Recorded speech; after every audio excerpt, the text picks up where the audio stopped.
зээл шиг хэрэгтэй юм байдгүй.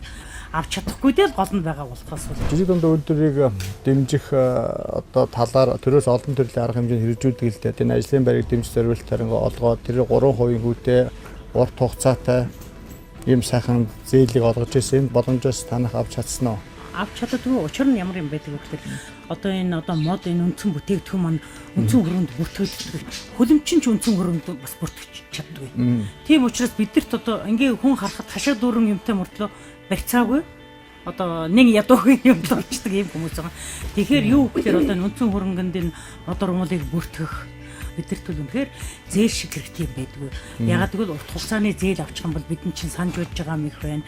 Тийм учраас энэ мод тарих энэ хөлөмжийн аж ахуй эрхэлдэг хүмүүс бол ерөөсөө баг хүүтэй урт хугацааны зээлийг өөрийнх нь одоо энэ байгаа юмын л одоо энэ чинь гадар дээр бариатай шүү дээ хүн аваа явахгүй шүү дээ чадахгүй.